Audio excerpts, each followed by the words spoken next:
Grammar. और grammar में हमको पढ़ना क्या है? व्याकरण। हिंदी में इसी को कहते हैं हम लोग, ये तो कहा जाता है व्याकरण, तो कहा जाता है ग्रामर। हम ग्रामर पढ़ते क्यों? हमको जरूरत क्या है?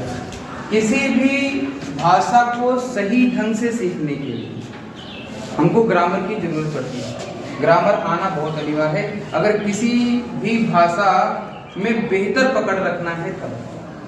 अब हम इंग्लिश पढ़ रहे हैं और इंग्लिश में हमको इंग्लिश ग्रामर पढ़ना है। और आपको याद होगा तो मैंने कहा था कि जब व्यक्ति पैदा हुआ था तो बोलना नहीं जानता था, सिर्फ उसने आवाजें निकालना ही प्रारंभ किया। यानी कि सबसे पहली अगर उत्पत्ति किसी की हुई तो उत्पत्ति हुई ध्वनि। सबसे पहले आया क्या? सबसे पहले अगर कोई चीज आया तो सबसे पहले वो चीज आया साउंड। ठीक है, इसको हम लोग क्या कहते हैं? ध्वनि। सबसे पहले यही ध्वनि है। फिर इसी ध्वनि को अलग अलग सभ्यताओं ने अलग अलग समय पे अलग अलग इसका रूप दिया। ठीक है, किसी ने कोई और रूप दिया था, किसी सभ्यता ने कोई और रूप दिया। लेकिन फिलहाल अगर हम आज की बात करें तो आज जो हमको पढ़ना है हम उसको देखते हैं। हम हिंदुस्तान के लोग, भारतीय लोग हैं, तो हमने ध्वनियों को एक अलग निरूपण दिया। ठीक है, उनका एक अलग रूप दिया जिसको हम लोग देवनागरी लिपि कहते हैं। फिर अंग्रेज आए तो अंग्रेजों ने इनको रोमन लिपि दिया। उन्होंने ध्वनियों को क्या किया? लिप दिया। तो जब उन्होंने ध्वनियों को एक रूप दिया तो उसी को हम लोगों ने क्या कहा? लेटर कहा। और इसी लेटर को हम लोग क्या कहते हैं? वर्ण कहते हैं या फिर अक्षर कहते हैं। ठीक है, और जब इन्हीं अक्षरों का एक ग्रुप बनाया गया, एक माला बनाई गई, तो इसी का नाम क्या हो जाता है? वर्णमाला बन जाता है, जिसको हम लोग अल्फाबेट कहते हैं। एक हिंदी वर्णमाला होती है और एक अंग्रेजी, जिसको हम लोग इंग्लिश में अल्फाबेट कहते हैं। अब उसके बाद फिर जब लेटर है, लेटर को जब इकट्ठा किया गया तो इनसे क्या बना? वर्ड बना। और इन्हीं वर्ड को हम लोग क्या कहते हैं? शब्द कहते हैं। ठीक, फिर इन वर्डों को जब इकट्ठा किया गया तो इनसे क्या बनता है? सेंटेंस बनता है। ठीक है, और इस सेंटेंस को हम लोग क्या कहते हैं? वाक्य कहते हैं। ठीक है, यहाँ तक है। और इन्हीं सेंटेंसों से ही हम लोगों को अपने भावों के बारे में बताते हैं। ठीक, तो ध्वनियों का जब निरूपण किया गया, ध्वनियों को जब रूप दिया गया तो लेटर बना। बहुत सारे लेटर को मिलाकर वर्ड बनता है और बहुत सारे वर्डों को मिलाकर सेंटेंस बनता है। और आपको अगर याद होगा तो हम लोगों ने प्रारंभ कहाँ से किया था? हम लोगों ने प्रारंभ किया था सेंटेंस से ही किया। तो सबसे पहले क्वेश्चन यहीं पर उठता है कि सर ये जो सेंटेंस है, what is sentence? What is sentence? ये वाक्य एक्चुअली है क्या? सेंटेंस क्या है? वाक्य क्या है? अब अगर इसी को हिंदी में हम लोग कहेंगे तो यही तो लिखा जाएगा, वाक्य क्या है। तो शब्दों का ऐसा समूह, शब्दों का ऐसा समूह जो भाव देता है, जो सही सही अर्थ भी बताता है, उसी को हम लोग क्या कहते हैं? वाक्य कहते हैं। ठीक है, यानी कि अगर ये तो पहला क्वेश्चन पुटअप हुआ यहाँ पर, अगर इसका हमको आंसर लिखना हुआ कि सेंटेंस क्या है, तो सीधे सीधे हम लिखेंगे the group of words. The group of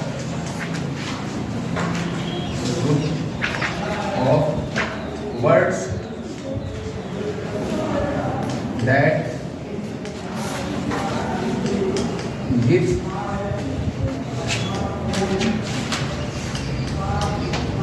complete sense is called sentence. ठीक, ये हो गया।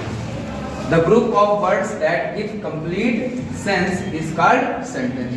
ठीक है, शब्दों का ऐसा समूह जो क्या करता है? एक उचित भाव बताता है, उन्हीं को हम लोग क्या कहते हैं? सेंटेंस कहते हैं। और इसी में अगर छोटा सा लिखना चाहो तो कभी का क्वेश्चन ये उठ जाता है कि सर फिर वर्ड क्या होता है? What is word? What is word?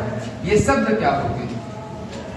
ठीक है, जैसे वाक्य क्या है तो ऐसे ही पूछा जाता है कि ये शब्द क्या है?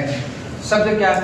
तो आप यही लिखोगे कि अक्षरों का समूह जो क्या करता है, कंप्लीट मीनिंग देता है, वो क्या कहलाता है, वर्ड कहलाता है। तो सीधे सीधे इसका हम इसी से बना सकते हैं कि the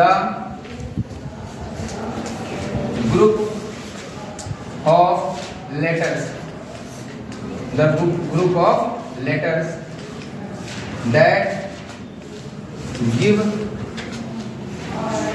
complete meaning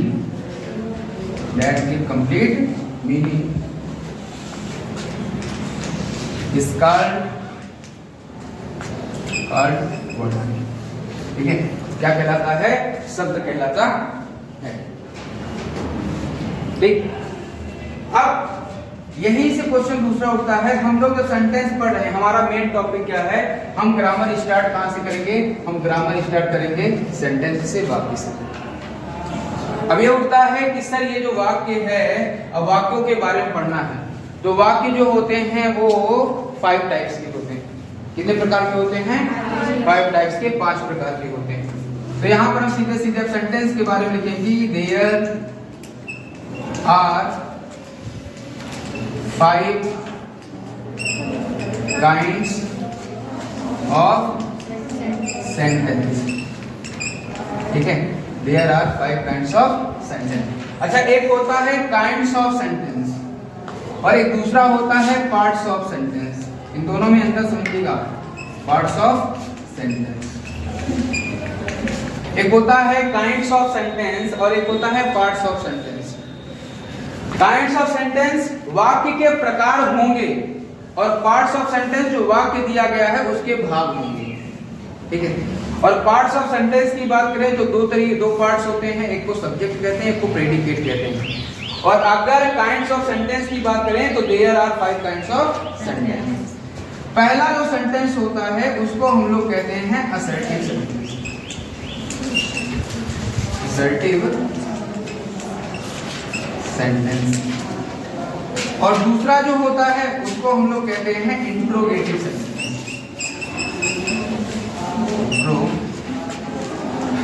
interrogative sentence. और तीसरा जो होता है उसको हम लोग कहते हैं इंपेरेटिव सेंटेंस, इंपेरेटिव सेंटेंस। और फिर चौथा जो होता है उसको हम लोग कहते हैं एक्सक्लेमेटरी सेंटेंस।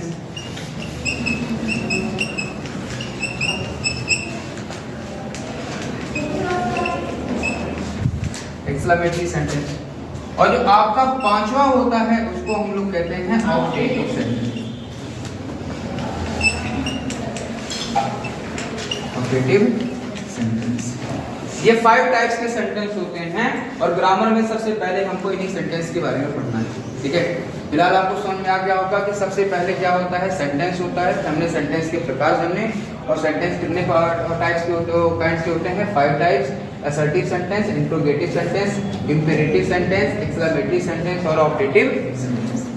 अब इसका एक थोड़ा सा भाव भी समझ लेते हैं होता क्या है। अगर असर्टिव सेंटेंस की बात करें तो जितना भी हम स्टेटमेंट देते हैं, जो भी हमारे कथन होते हैं, उन्हीं को हम लोग क्या कहते हैं, असर्टिव सेंटेंस कहते हैं। जैसे मोहन बाजार जाता है, ठीक है, राधा खाना बनाती है, माता जी सुबह 6 बजे उठती हैं, तो ये सब क्या है, ये सब स्टेटमेंट है, तो इनको हम कहेंगे असर्टिव सेंटेंस।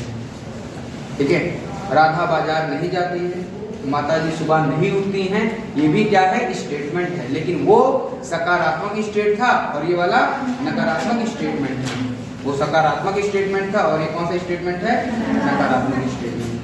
ठीक, तो असर्टिव के 2 पार्ट होते हैं, एक होता है नकारात्मक और एक होता है सकारात्मक।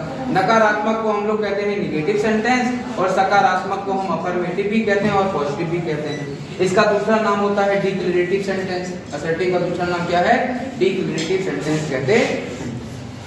इंट्रोगेटिव सेंटेंस जो वाक्य प्रश्न पूछते हैं, जैसे भारत के प्रथम प्रधानमंत्री कौन थे, तो ये प्रश्न पूछ रहा है, भारत के वर्तमान प्रधानमंत्री कौन है, ये प्रश्न पूछ रहा है। भारत कब आजाद हुआ, यहाँ पर भी प्रश्न पूछा जा रहा है। क्या तुम सुबह जल्दी उठे थे, यहाँ पर भी प्रश्न पूछा जा रहा है। तो प्रश्न पूछने वाले जितने भी वाक्य होते हैं उनको हम लोग इंट्रोगेटिव सेंटेंस कहते हैं। फिर आपका आता है इंपरेटिव सेंटेंस। इंपरेटिव सेंटेंस क्या होता है?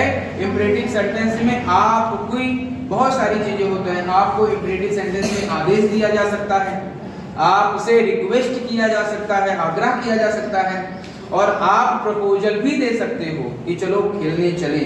तो ये प्रपोजल है, ये भी इंपरेटिव सेंटेंस में आता है। आदेश आता है, रिक्वेस्ट आता है, प्रपोजल आता है, ये सब इंपरेटिव सेंटेंस में आता है। अब एक्सक्लेमेटरी सेंटेंस क्या होता है? एक्सक्लेमेटरी सेंटेंस वो सेंटेंस होते हैं जिनमें आपके मन के अंदर से भाव पैदा होता है, अचानक भाव पैदा हो जाए। जैसे आप रास्ते में जा रहे हो, आपको 1000 रुपये मिल गया, आप तो खुश हो जाओगे, कूदने लगोगे कि अरे 1000 रुपये मिल गया हमको, हैं? और मान लो आप रास्ते में जा रहे हो, आपको सांप मिला, तो कहोगे उई माँ चल रही है।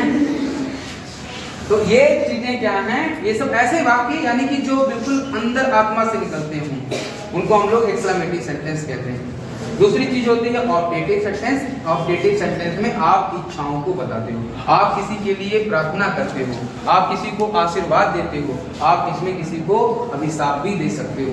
ठीक है, जैसे कहते नहीं go to hell. Go to hell का मतलब हो गया नरक में जाओ या भाड़ में जाओ, ये हो गया। फिर कहते नहीं गॉड ब्लेस यू, ठीक है, गॉड ब्लेस यू, ईश्वर तुम्हारी रक्षा करे।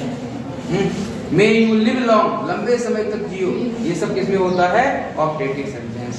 आपने कहा हैप्पी बर्थडे, वो भी किसमें आ गया? ऑब्जेक्टिव सेंटेंस में कहा। आपने कहा हैप्पी न्यू ईयर, तो आप उसको विश ही तो कर रहे हो, तो ये सब किसमें आते हैं? ऑब्जेक्टिव सेंटेंस में। ठीक, फिलहाल ये जो है आपका, ये हमने कहाँ तक जाना है, इनके प्रकार जाना है। सबसे पहला टॉपिक हमारा कहाँ स्टार्ट होगा? सबसे पहला टॉपिक पांचों में से हम पढ़ेंगे किसके बारे में? Assertive sentence. ठीक है, इतना समझ में आ गया ना? इतना तो हम लोग कल देखेंगे। हमने जाना कि सेंटेंस कितने प्रकार के होते हैं। सबसे पहले हमने यही देखा ना अभी तक कि सेंटेंस 5 प्रकार के होते हैं: assertive sentence, interrogative sentence, imperative sentence, exclamatory sentence and objective sentence. अब पहला हमारा टॉपिक क्या चलता है? सबसे पहले हम जानेंगे कि असर्टिव सेंटेंस के बारे में। ये जो असर्टिव सेंटेंस, अभी असर्टिव सेंटेंस क्या होता है? असर्टिव सेंटेंस यानी कि हम सीधे सीधे ये लिख सकते हैं all statement, all statement, statements, all statements are called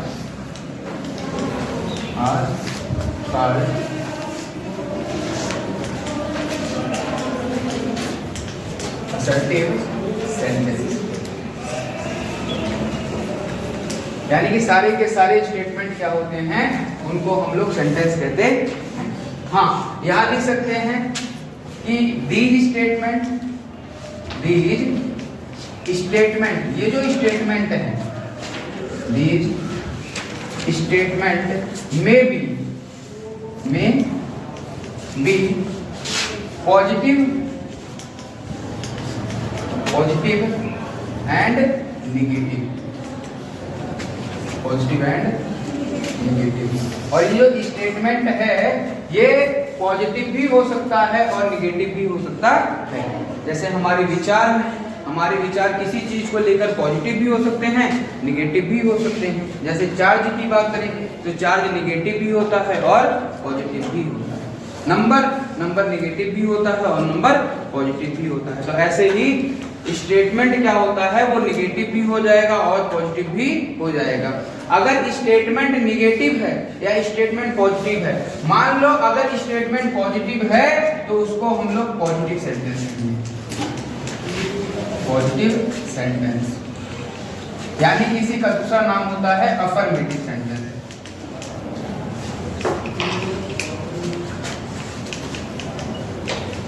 affirmative sentence ये हो गया।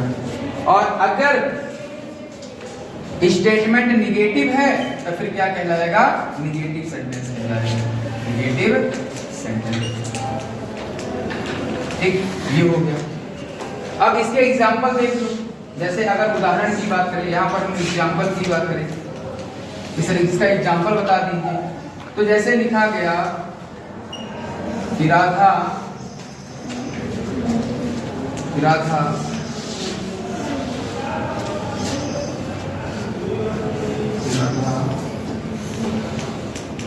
कृष्णा से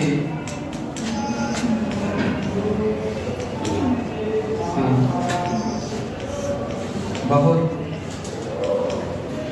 प्रेम करती थी। ठीक है, राधा कृष्णा से बहुत प्रेम करती थी। तो ये जो स्टेटमेंट है ये पॉजिटिव स्टेटमेंट है। कैसा है? पॉजिटिव। ठीक है, पॉजिटिव स्टेटमेंट है, इसीलिए इसको पॉजिटिव सेंटेंस है। ठीक है, ये हो गया पॉजिटिव सेंटेंस, राधा कृष्णा से बहुत प्रेम करती थी। और दूसरा अगर लिखा गया कि राधा कृष्णा से बहुत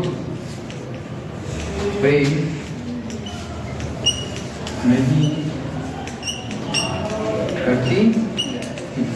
ठीक है, तो ये स्टेटमेंट क्या हो गया? ये निगेटिव हो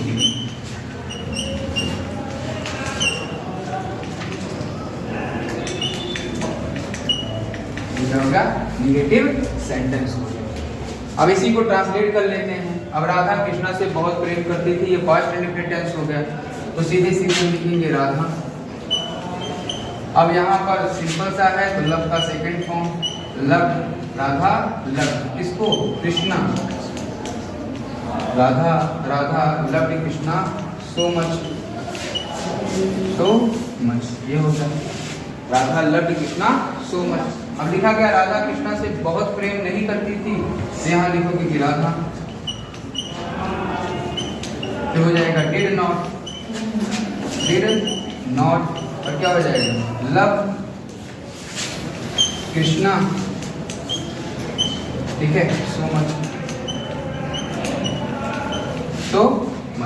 तो यहाँ देखो, यहाँ पर निगेटिव कैसे बना? सिर्फ नॉट आया तो, ठीक है, ये चीजें होंगी। यानी कि नॉट क्या बताता है? नॉट बताता है सेंटेंस निगेटिव होना। ठीक है, अब हमारी प्रायोरिटी क्या रहेगी, हमारा एम क्या रहेगा? अब इसी में हम थोड़ा सा और देखेंगे। हमारा अब जो लक्ष्य होने जा रहा है वो होने जा रहा है कि हम पॉजिटिव से निगेटिव बनाना सीखेंगे। पॉजिटिव सेंटेंस से निगेटिव सेंटेंस बनाना, निगेटिव सेंटेंस बनाना। अगर हम पॉजिटिव से निगेटिव बना रहे हैं तो हम निगेटिव से पॉजिटिव भी बना रहे हैं ना, तो फिर जब इसको सेंटेंस को पॉजिटिव सेंटेंस से निगेटिव बना रहे हैं तो निगेटिव से किसमें बना देंगे? पॉजिटिव में बना देंगे। ठीक, ये चीजें हो जाती है। तो पॉजिटिव सेंटेंस से निगेटिव सेंटेंस और निगेटिव सेंटेंस से पॉजिटिव सेंटेंस। ठीक, अब ये बनाना है कैसे, इसको भी अब एग्जाम्पल से देखते हैं। अब हमारा उद्देश्य क्या हो गया? हम कर रहे हैं पॉजिटिव से निगेटिव बनाना। जैसे लिखा गया Ram is my big brother, Ram is my big brother, Ram क्या है? मेरा बड़ा भाई है। अब ये पॉजिटिव सेंटेंस है, अब इसको आपको क्या करना है? निगेटिव बनाना है। तो सीधे आप क्या लिखोगे? Ram is not my big brother. एक ये हो गया, समझ में आया? ये चीजें हो गई।